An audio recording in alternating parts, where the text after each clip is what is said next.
Bom dia. Vamos, em nome da Associação de Ex-Alunos, aí, voltando às atividades 2025. Começar com o quarto episódio aí. A gente vai fazer um episódio especial do nosso podcast, Old School Podcast.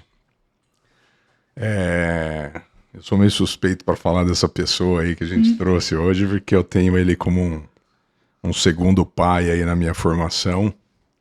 É um cara muito importante aqui na medicina de Jundiaí, que desde o começo ele está ativo. A família tem histórico absurdo aí de ter auxiliado no início da faculdade.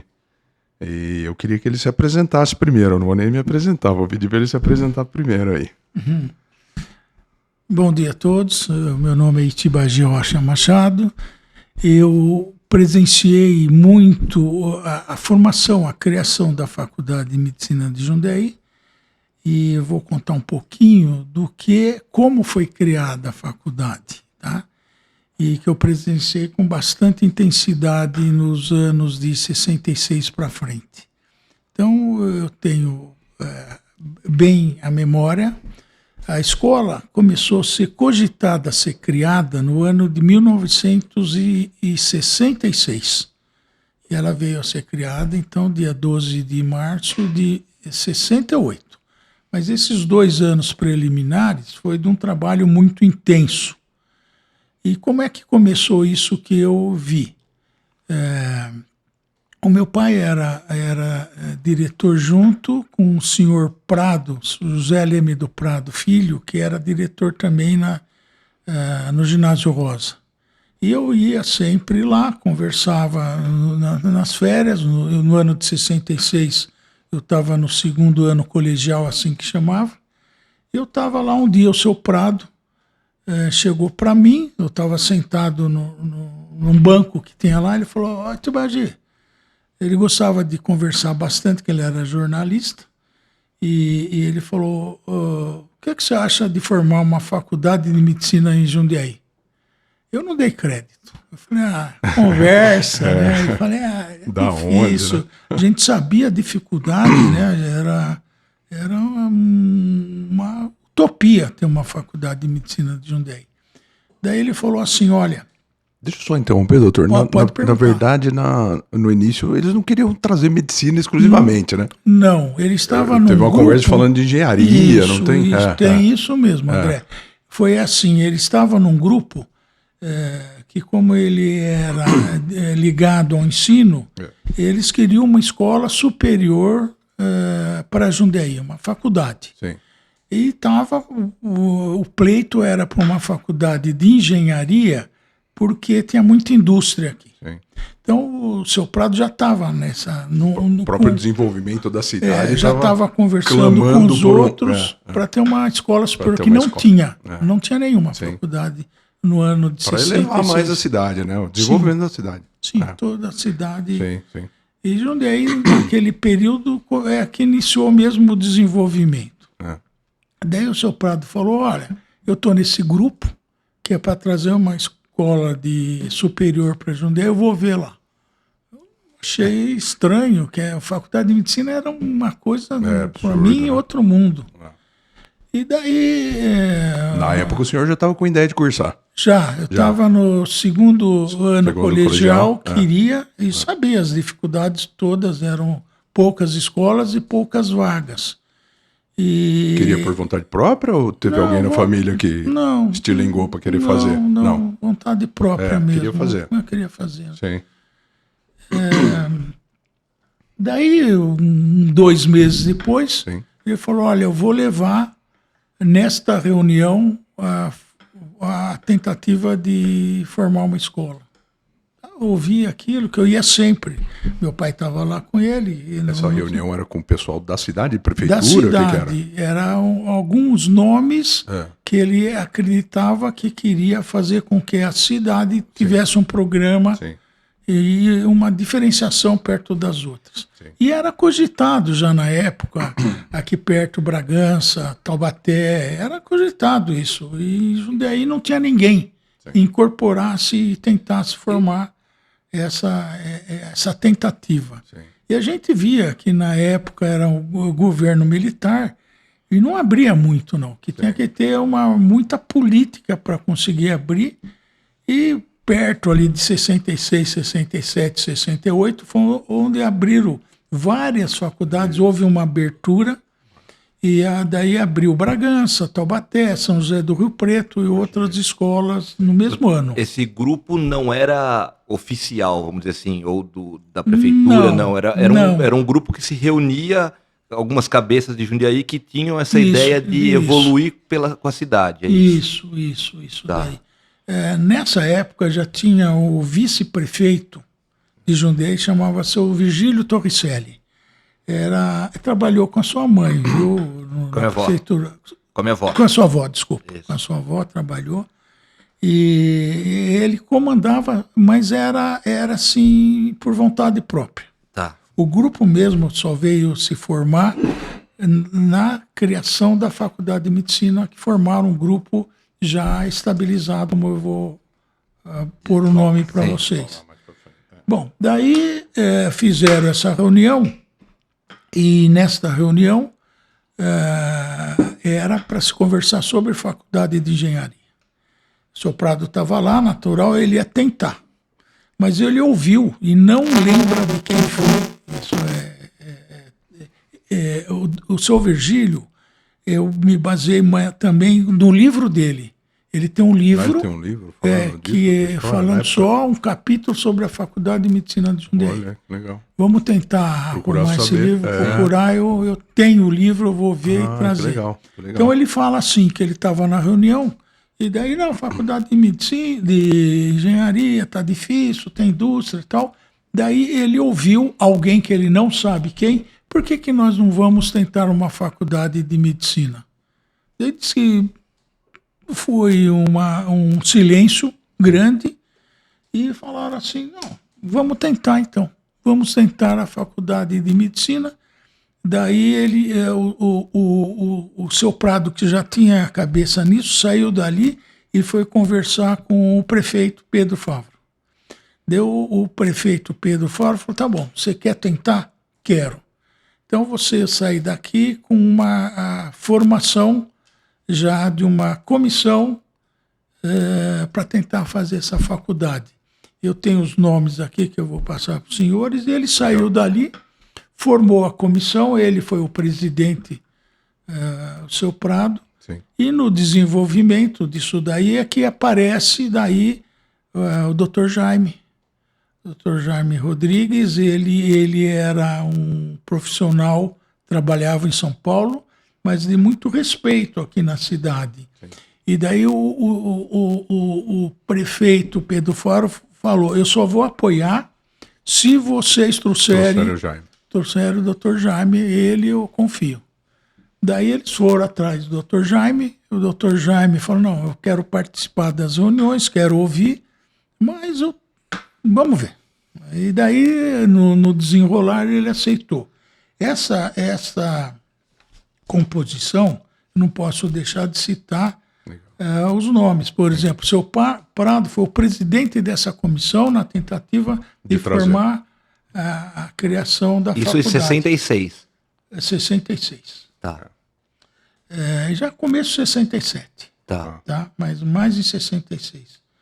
Daí meu pai, por ser diretor junto com ele no Ginásio Rosa, foi o secretário dessa comissão. Daí veio o seu Casimiro Figueiredo, que é pai do professor, tio do professor Taio, da faculdade. Sim. Ele era muito influente.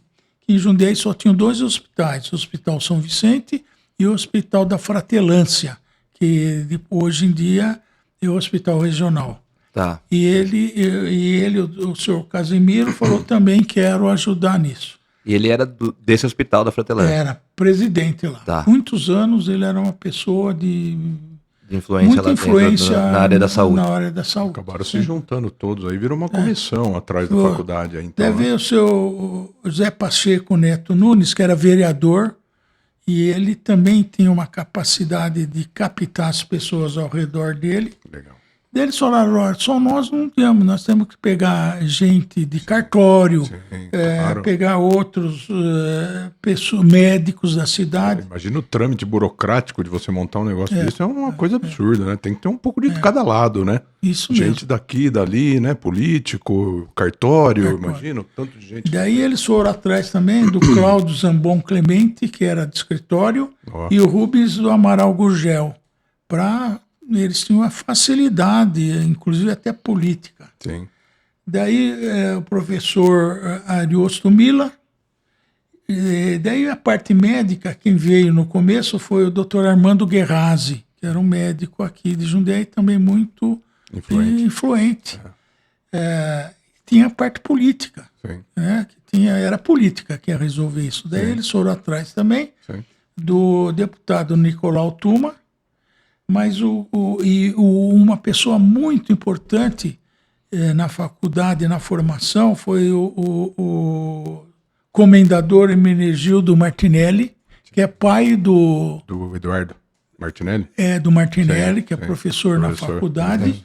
Ele foi vereador muitas vezes, era uma pessoa articulada. Então eles formaram essa comissão, e essa comissão falou, não, nós vamos convencer sim o doutor Jaime.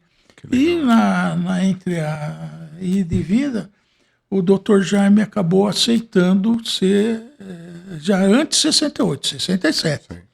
Ele falou, eu assumo. Encabeçou. Daí conseguiu criar, então, em março de 68, e já foi nomeado pelo prefeito, o doutor Jaime. Sim. O doutor Jaime, ele tinha dificuldade, que aqui em Jundiaí não tinha carreira acadêmica. Então, o que ele tinha que trazer eram profissionais de fora. Trouxe todo mundo de São Paulo. São Paulo, ele tem uma grande ligação com a USP, então ele trouxe todos os professores titulares de todas as cadeiras básicas para Jundiaí. Isso foi que Jundiaí chegava até a chamar uma USPzinha, porque era comandada por os professores de lá. Isso prosperou. Isso é uma coisa interessante eu falar para os senhores, que o doutor Jaime, ele veio sem vínculo financeiro nenhum para Jundiaí. E daí, quando foi perguntado, os outros professores perguntaram a ele como ia ficar essa parte, ele falou, vocês vão ganhar igual eu. Um cruzeiro. Um cruzeiro. E assim começou, ninguém ganhava nada, porque a escola era uma escola de início que tinha os gastos, e daí eles conseguiram que a prefeitura emprestasse onde está o espaço físico da faculdade, lá seria um hospital, e esse hospital era privado. A prefeitura aceitou, ela desapropriou aquele hospital. Dali para já tinha um espaço construído, né? Já era para hospital. Se vocês notarem, ali embaixo, o andar térreo só tinha o térreo, era só leitos, quarto para leitos. Depois se desapropriou e cresceu. Isso é importante falar também, que a prefeitura fez um comodato de 50 anos com a faculdade do prédio. Este final do ano passado venceu e a prefeitura fez a doação. Então hoje o prédio da faculdade é da faculdade. Que legal. E interessante é que com o dinheiro da desapropriação, olha a história como é, eles compraram onde é hoje o HU. Essa entidade chamava Santa Rita de Cássia. Compraram lá e começaram a construir lá. E veja o destino como é, acabou desapropriando de novo. Então, porque um hospital é difícil de ser mantido. Então, uma fundação só de gente aqui, né, é difícil. Tem que ter dinheiro público, tem que ter isso tudo. Então, o que aconteceu? A escola começou com comodado do prédio, com os professores que estavam dispostos a auxiliar, e começou naturalmente, aí tinha a parte hospitalar, que é a parte mais difícil, e conseguiu também um comodato no São Vicente. onde os professores da faculdade dariam aula no São Vicente. Sim. Poderiam levar os alunos para lá. Poderiam levar os alunos, e assim foi que começou a faculdade. Foi constituída com verdadeiros heróis, mas o herói maior foi o Dr. Jaime, que conseguiu articular. Articulou e trouxe todo mundo. Né? Trouxe todo mundo. E daí depois, logo depois, o Dr. Jaime trouxe também o seu Oswaldo Fer, que veio ser secretário dele. O seu Oswaldo Fer, por outro lado, trouxe o Carlos, que até hoje está lá na faculdade. E a faculdade sempre foi que nem uma família, assim eu vejo. As dificuldades foi lá para o ano de 85. Nós também vemos assim, né? Foi lá para o ano 85, que é difícil. Uma faculdade de medicina tem que ter o seu hospital. E o senhor, quando criou ortopedia, soube levar esse clima de família para lá, viu? É importante. Importantíssimo ter esse clima de família. Então, doutor, eu ia perguntar nessa sequência aí para o senhor, como é que foi? Porque o senhor estava no segundo colegial, a coisa começou a crescer, né? E aí surgiu a ideia, a faculdade veio. E ao mesmo tempo o senhor queria cursar e já tinha passado fora, já teria passado fora, né? Começou em 68, o senhor já estava cursando. O senhor fez em Curitiba? Curitiba. Como é que foi fazer fora e depois essa ideia de querer voltar para cá? Eu sempre criado aqui, muita gente perguntava por que você quer voltar para Jundiaí. Sim. A minha cabeça sempre foi aqui, minha família era aqui. Nunca pensei, tive oportunidade que eu vim fazer residência em São Paulo, no Hospital das Clínicas da USP, e fui até convidado para ficar lá, mas o professor falou, por que você quer ir para Jundiaí e não fica aqui? Eu falei, queria ter uma vida mais tranquila, imagine. Tranquila nada, foi a mesma coisa. Só mudou de cidade. Na cabeça a gente achava que Jundiaí... Mas estava crescendo, estava crescendo. Na época, e como é que eu vim entrar no retorno na faculdade? Quando eu estava no segundo ano de residência médica em São Paulo, o professor catedrático daqui chamava-se Marco Amatuzzi, já é falecido, é um expoente das cirurgias do joelho. Sim. E ele era assistente lá na USP. E daí um dia estava lá, ele falou assim, você é de Jundiaí, não é? Você vai dar aula lá comigo. Então, quando eu era R2, eu já vim dar aula... Naquela época eram 2 anos de residência, 2 anos. 3, agora que são 3. 2 anos, 2 anos.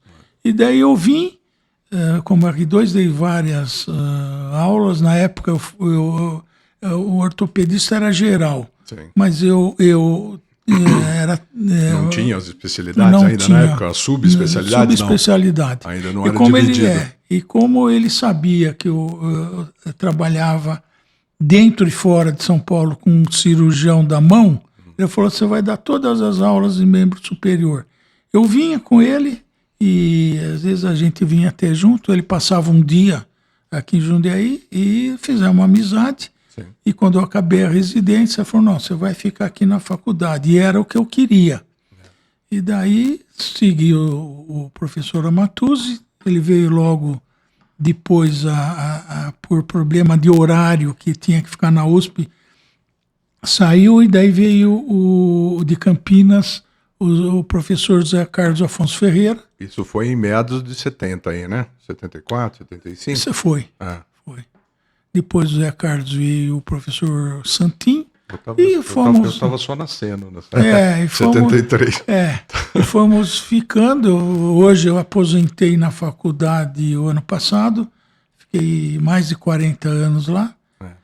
Mas o que eu mais gostei de tudo foi formar o serviço de residência da faculdade. Claro. E o serviço de residência é o que você tinha perguntado. Sim. Eu sempre achava que as coisas tinham que ser humanizadas e as pessoas se darem bem. Natural, é difícil, não é todo mundo que consegue se encaixar numa parte harmônica, né? Mas a residência que eu fiz na USP era muito difícil o relacionamento entre os residentes e com os assistentes. Isso é importante eu falar, que quando eu acabei e depois eu vim e começou a residência no São Vicente, em 83, eu falei, não, eu vou ter uma residência onde as pessoas se entendam, uma residência gostosa. Sim. Então eu pus aquilo lá, mas logo depois, em 84... Mas você sabe que eu acho a importância disso, doutor? Eu vou falar a minha opinião. Não. Porque eu fiz e eu sei que é assim, né?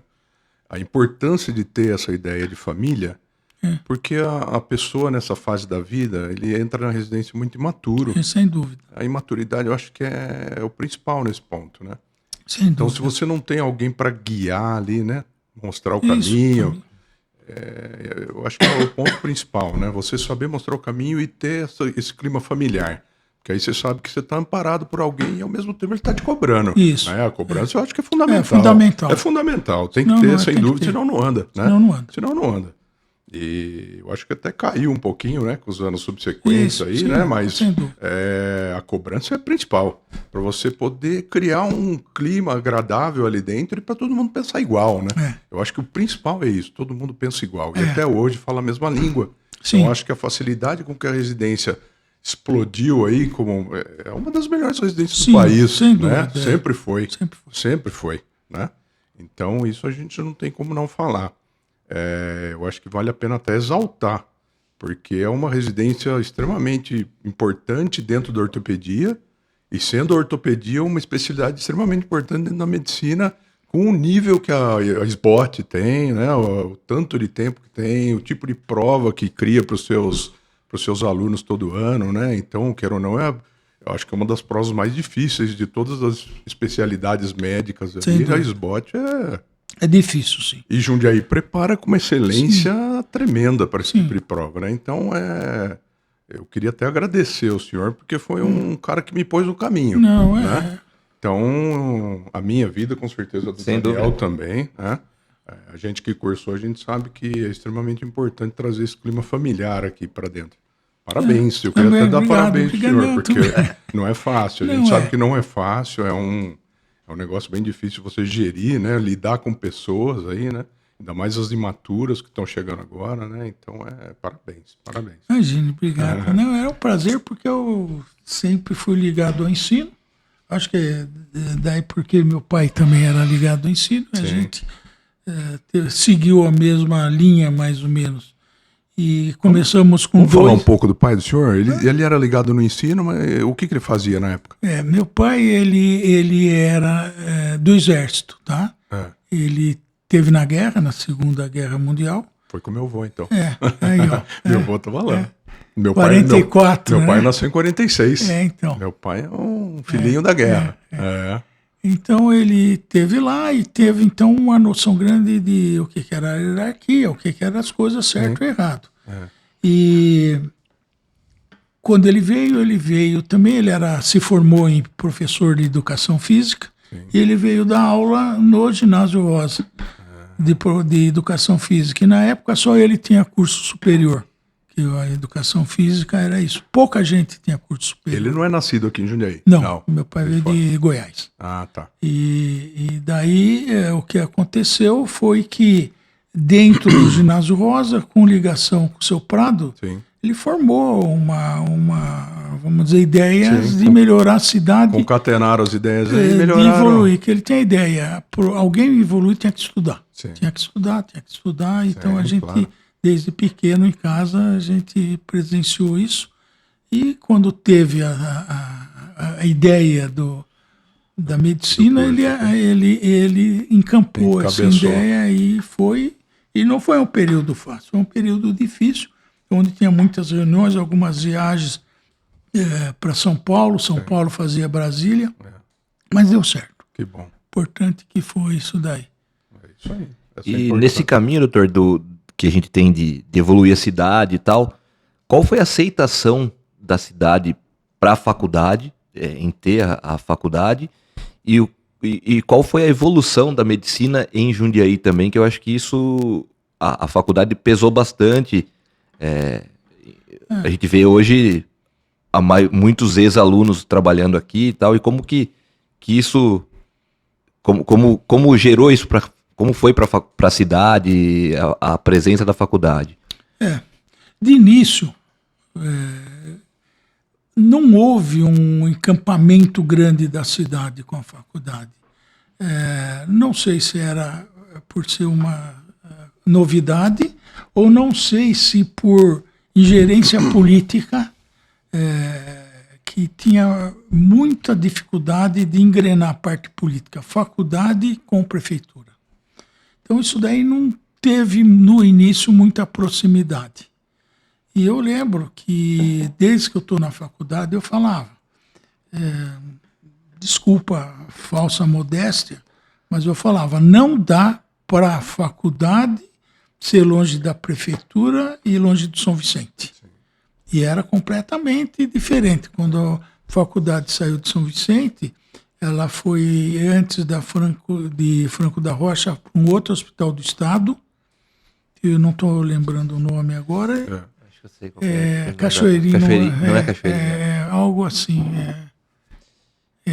E depois lá... São Paulo? Onde que tem o pessoal que faz residência? Acho que ainda tem residência, não sei se é oftalmo que passa lá, ou otorrino, tem algumas... Eu sei que tem algumas especialidades que ainda fazem residência, acho que é nesse hospital. Cachoeirinha ali na Zona Norte, né? É um hospital do estado.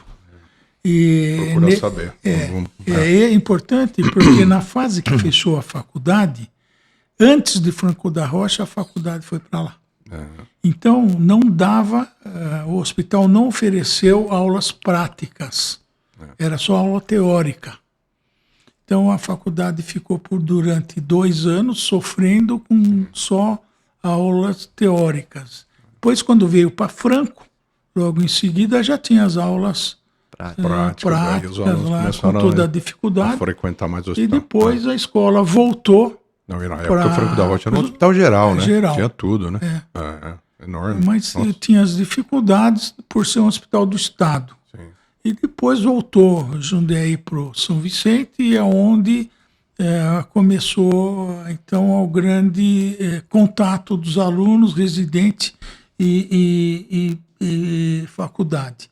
Eu acho que hoje, há pouco tempo teve uma pesquisa de 70% dos profissionais da cidade permearam a residência ou faculdade de medicina de Jundiaí. Então é bastante alto, isso está incorporado, e nos últimos anos,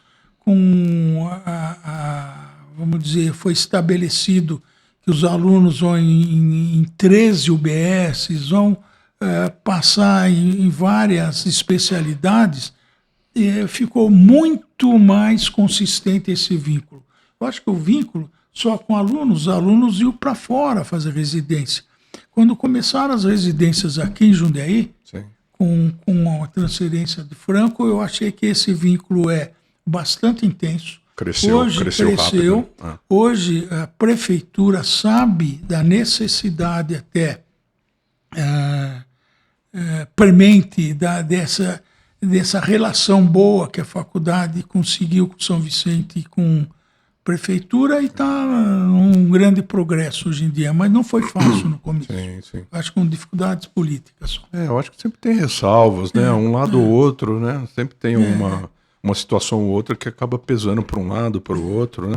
Mas é o que o senhor falou, às vezes o próprio tempo vai corrigindo isso, né? Corrigiu, Vai corrigindo, vai diminuindo, as ressalvas vão diminuindo, então a coisa vai fluindo, né? Hoje eu não vejo, Daniel, a saúde pública de Jundiaí sem a faculdade, sem os alunos. Sim.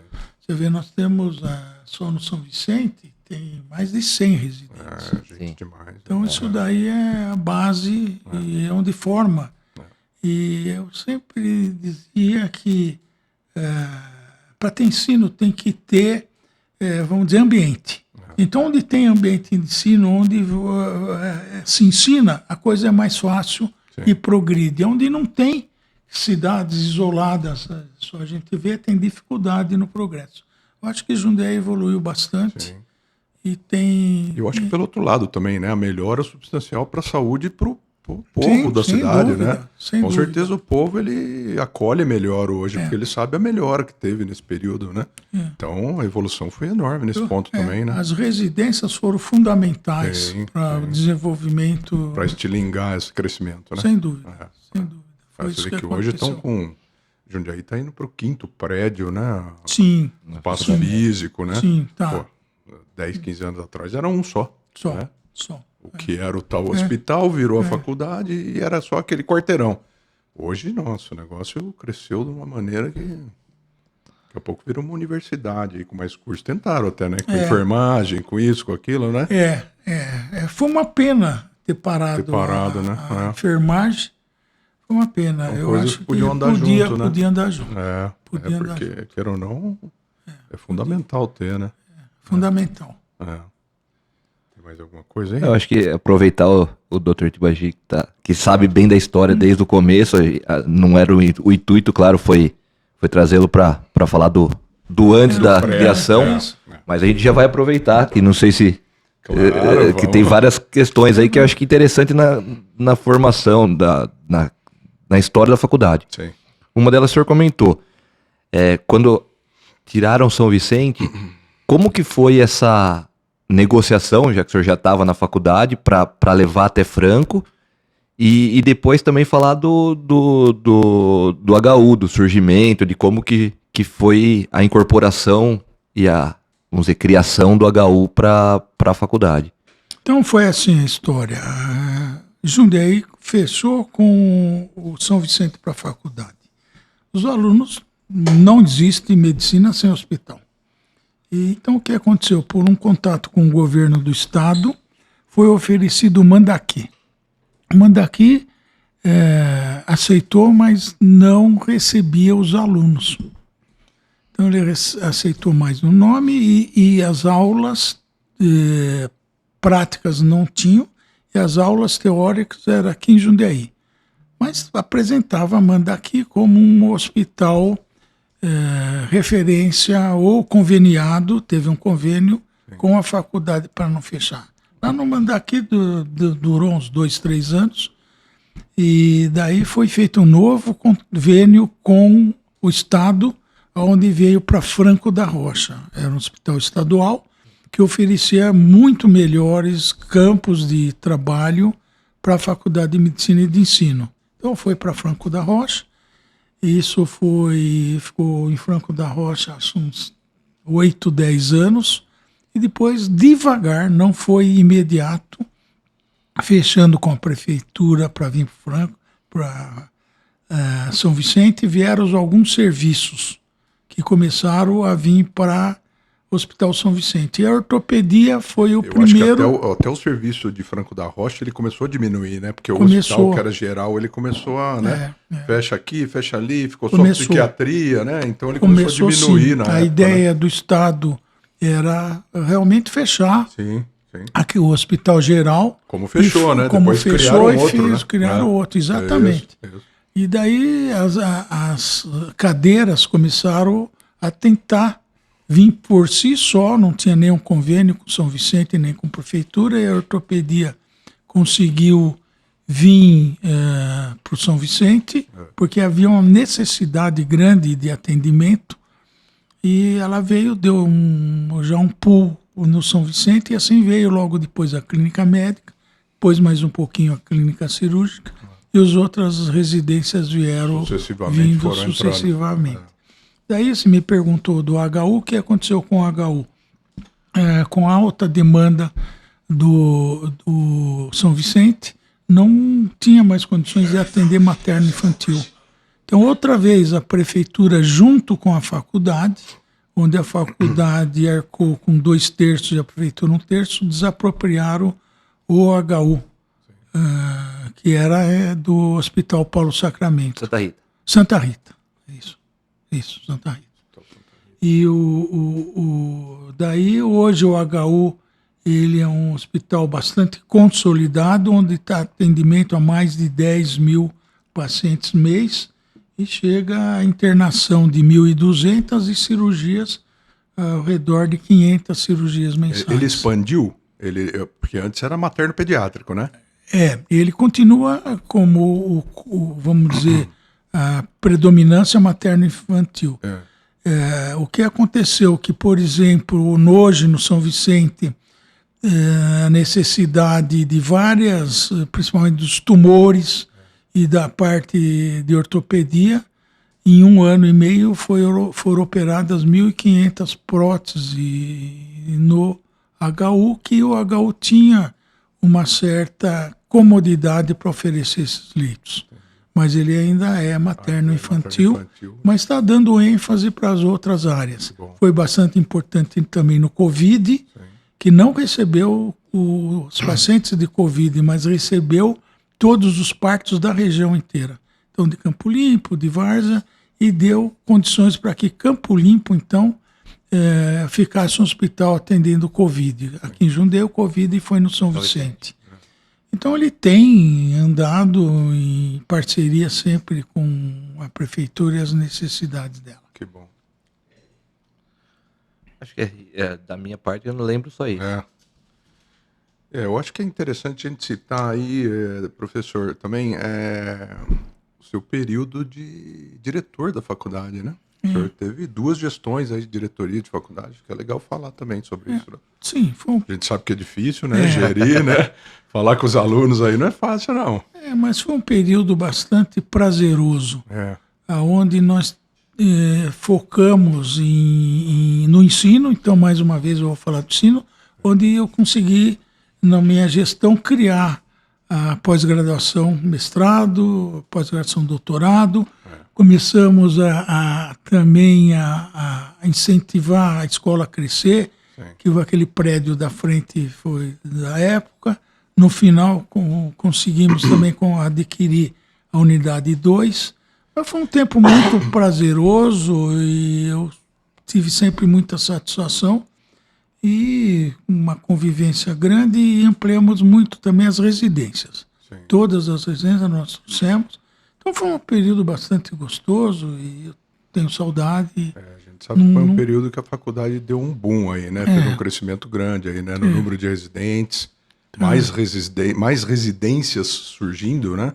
E uma ideia também que é importante deixar claro, a escola estava num período orçamentário difícil. Então, o que nós imaginamos naquela época foi aumentar o número de alunos. Quando eu cheguei tinha 80, nós passamos para 120, e com isso daí não adianta. Qualquer instituição tem que ter uma estabilidade financeira. Isso é igual à casa da gente. Todos esses problemas que a faculdade teve para trás foi por déficit financeiro dela ou da prefeitura, e isso gera sempre atrito.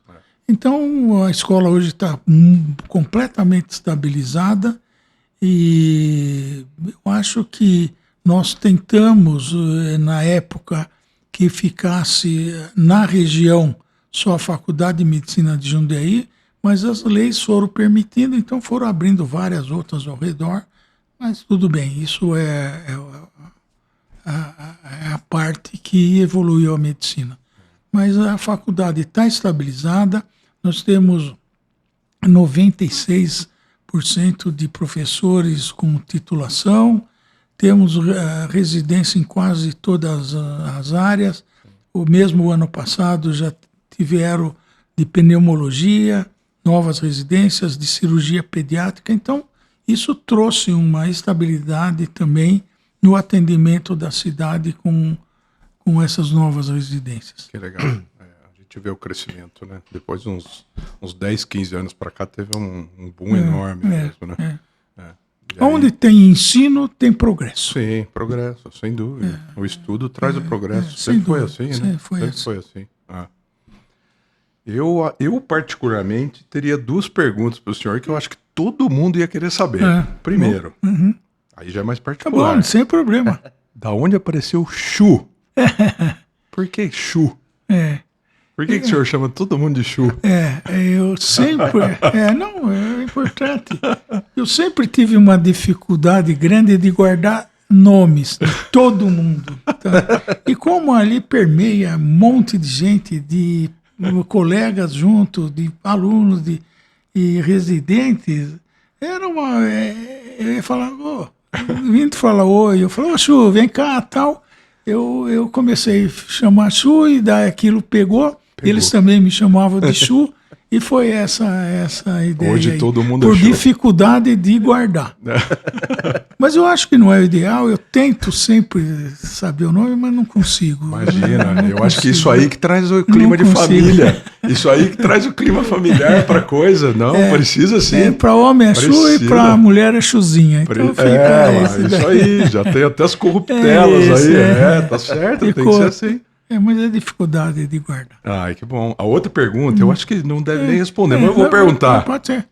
Da onde surgiu o poverio? Ah, sim. Não, esse porque queira ou não, isso aí é uma história que começou na ortopedia, mas difundiu. Jundiaí inteira conhece a história do poverio. O poverio surgiu, não fui eu. Existia, e foi assistente da Faculdade de Medicina de Jundiaí muitos anos, um médico excelente na ortopedia, que foi o Dr. Sandoval. E o Dr. Sandoval, ele tinha mania de falar palavras italianas.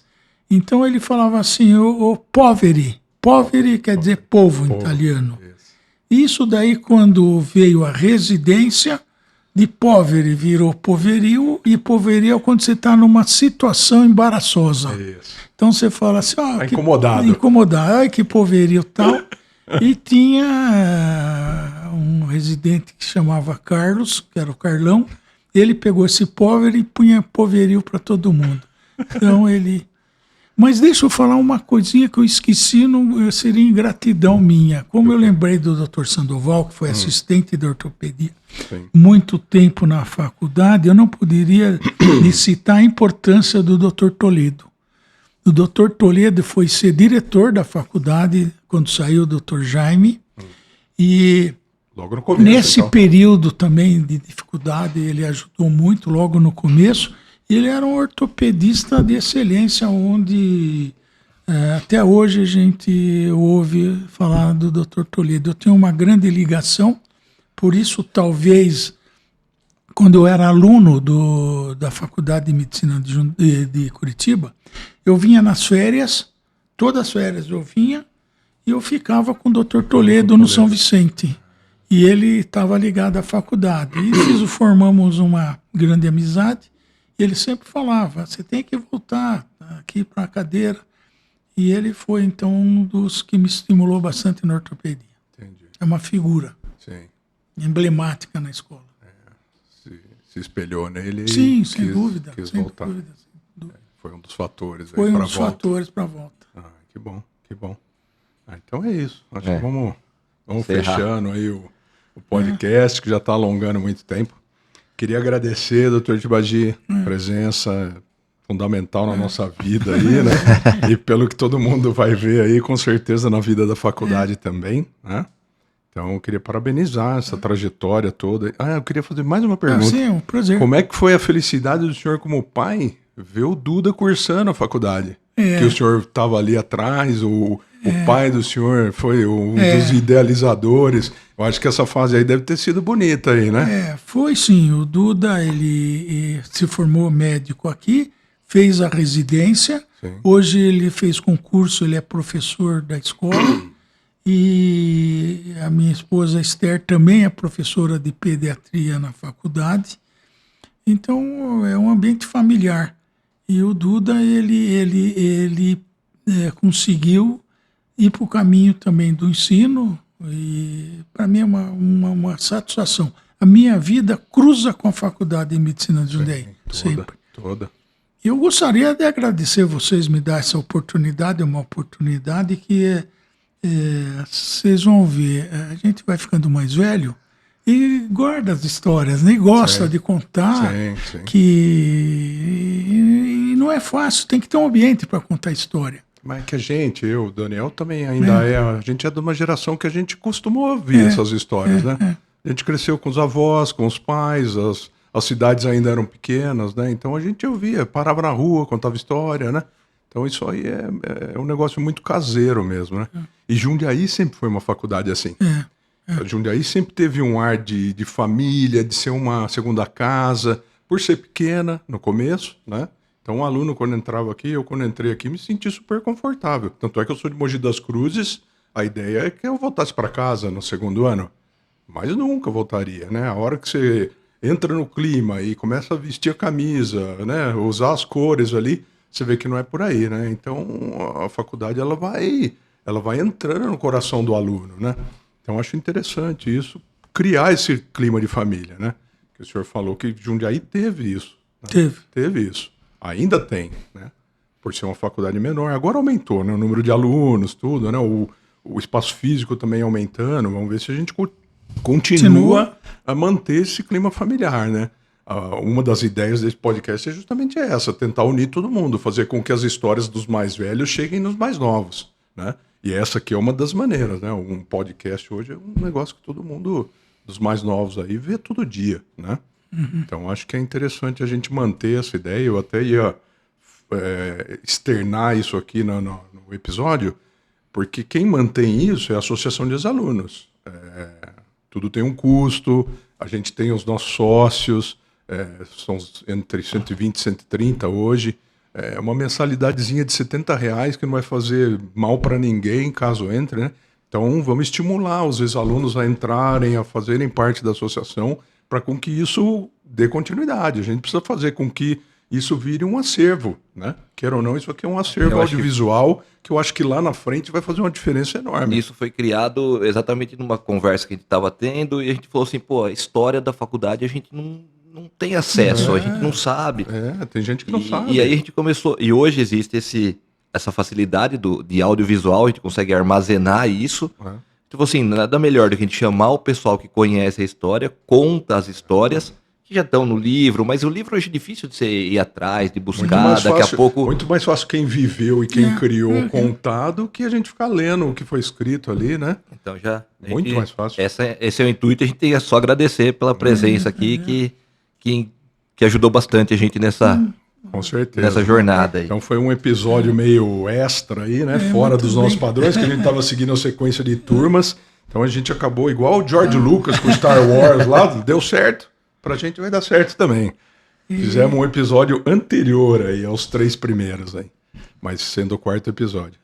Mas obrigado, professor. Imagine, eu gostaria a gente tem um carinho enorme aí pro senhor. A última mensagem eu gostaria de, viu, André, viu, Daniel, afirmar que se a medicina de Jundiaí está neste patamar, ela é baseada na criação da Faculdade de Medicina de Jundiaí. Se não tivesse a faculdade, nós estaríamos como era antigamente, era São Paulo ou Campinas. Sim. Nós criamos um corpo... Ia ser uma cidade satélite ali no meio, né? A Faculdade de Medicina fez toda a diferença. Sim. Tá bom? Obrigado pelo convite. Quando precisar, estamos às ordens. E abraço a toda a comunidade da faculdade. Obrigado, doutor. Obrigado, doutor. Um abraço a todos.